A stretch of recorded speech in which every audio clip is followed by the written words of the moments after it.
Gimana caranya bisa bikin uang yang besar? Kamu harus ngerti yang namanya compound interest. Jadi bunga berbunga itu bekerjanya seperti apa? Kamu punya uang 100 juta nih, tahun depan 10% jadi 10 juta. Jadi 110 juta. Tahun depan dapat 10% lagi. Itu jadi 121 juta. Bunganya berbunga. Albert Einstein bilang ini keajaiban dunia ke-8, Rio. Jadi ketika uang masa sekarang itu lebih berharga dibanding uang masa depan. Jadi kalau kamu punya uang sekarang, apalagi umur 10 nih ya, kamu investasi nih, kamu pakai compound interest, kamu percaya dalam 10 tahun, itu kamu akan besar sekali uang.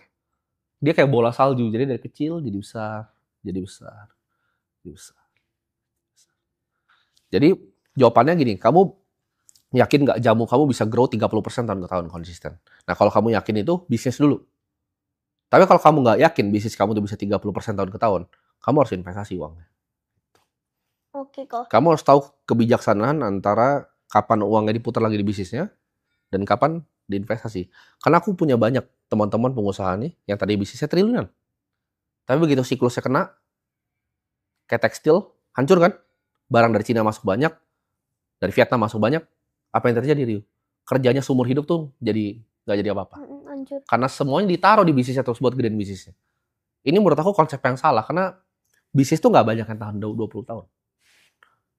Papa mama kamu pengusaha kan? Bisnis papa mama kamu mungkin nggak ada lagi 20 tahun lagi. Karena zaman berubah cepat sekali, Rio.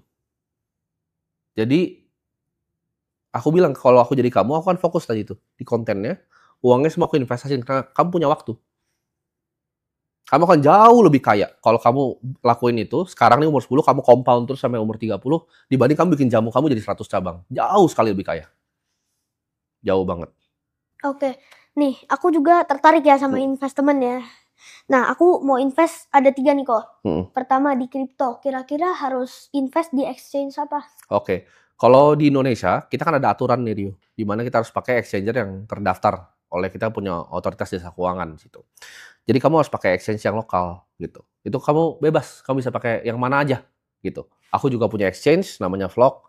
Teman-teman aku yang lain kayak Pak Oscar tuh punya Indodax, ada banyak exchange. Kamu cari aja exchange pokoknya yang legal. Kenapa? Karena kamu biar bayar pajaknya nanti final gitu. Nah, mungkin bisa mulai dari situ. Aset yang kamu beli, ya kamu mungkin mulai dari Bitcoin, kamu pelajarin gitu. Apa itu Bitcoin, gimana cara kerjanya. Itu salah satu aset. Nah, kamu ada 3 tadi, apa aja yang kamu invest?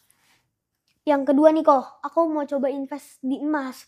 Tapi takutnya kalau emas kan nih fisik nih, aku taruh di rumah. Kalau ada apa-apa kan diambil orang kan. Betul. Kalau ada misalnya kemalingan, diambil pasti mahal kan. Betul.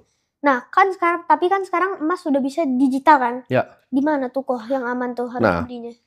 Kalau emas digital ini agak tricky, karena kenapa? Kalau apakah aku akan beli emas digital yang di Indonesia? Jawabannya tidak akan pernah. Kenapa? Karena aku nggak tahu reserve-nya berapa dan di mana disimpannya.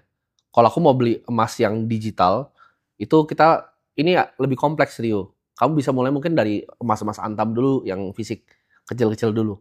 Karena kalau kamu invest emas yang digital, itu biasanya sekarang orang zaman sekarang pakainya 2. Antara mereka pakai namanya ETF, Exchange Traded Fund, atau mereka pakai yang namanya kripto. Jadi kripto itu juga ada yang underlying-nya emas. Gitu. Kamu bisa pakai di kriptonya, atau kamu bisa beli ETF-nya. Kalau kamu harus punya broker yang bisa beli saham luar negeri untuk bisa akses emasnya gitu. Tapi emas itu adalah pilihan yang bagus. Kenapa? Karena kan langka dan diinginkan banyak orang. Nah, yang terakhir apa yang kamu invest? Aku lagi mau invest di saham kok. Oke. Aku mau invest di saham BCA. Oke. Kenapa BCA? Karena menurut aku itu kuat dan aman sih kok. Kalau tiba-tiba turun, wah itu mungkin. Tapi menurut aku kemungkinannya kecil. Tapi kalau menurut Ko Timothy, harus invest di sekuritas mana yang aman? Nah, sekuritas tuh sama. Ada yang terdaftar juga kan, kamu bisa pilih. Banyak sekali itu pilihan sekuritas ya. Macam-macam. Kamu tinggal Google aja sekuritas yang ada di Indonesia. Bahkan mereka biasanya ada cabang fisiknya. Aku waktu itu kan kamu 10 tahun tuh, aku 4 tahun di atas kamu tuh aku nyolong KTP mama, datang ke sekuritas daftarin. Karena kan nggak boleh. Kamu belum bisa beli saham kan. Mungkin kamu juga nanti pasti titip pakai akun orang tua karena kamu belum 18 tahun, belum punya KTP. Jadi jawabannya itu pilihan yang solid. Mindset investasi itu apa? Menurut kamu, bisnis jamu kamu sama Bank BCA lebih tahan lama yang mana? Kalau untuk sekarang mungkin BCA. Betul. Sebenarnya buat ke depan juga sebenarnya pasti BCA. Karena kenapa? Itu infrastruktur, Rio. Kamu buat bayar karyawan jamu kamu pakai BCA. Gitu. Iya, semua kayak uang. Semua Uang titik tuh dikunci sama dia. Jadi ketika kamu punya kepemilikan di situ, itu lebih baik dibanding kepemilikan kamu di bisnis kamu sendiri. Nah ini mindset yang aku selalu punya. Gitu. Karena orang sampai kaya banget, dia bikin Walmart nih sampai kaya banget, akhirnya mereka investasi. Jarum, rokok tadinya dapat uang, dia belikan BCA kan akhirnya jadinya. Dia belikan Polytron, dia beli yang lain. Sama, kalau misalnya Sampurna pun sama, dia bikin Sampurna strategik, di invest. Jadi tahap akhirnya itu adalah seorang investor. Nah kalau aku lompatin nih, bagian pengusahanya aku lompatin, aku jadi pedagang aja, cari duit sebanyak-banyaknya, invest terus. Karena kalau kayak sekarang aku udah enak gitu, aku cuma tinggal nikmatin dividen. Sedangkan kalau aku fokus waktu itu cuma di jualan sedotan, mungkin punya pabrik besar di sini, terus pusing karyawan 1.000 gitu kan, dan akhirnya nggak jadi apa-apa uangnya. Aku di saat aku disuruh beli properti 50 miliar, aku nggak bisa beli. Gitu. Karena kebanyakan orang tuh kelihatannya keren, omsetnya besar. Mungkin kamu lihat juga pengusaha-pengusaha yang kelihatannya hebat gitu kan.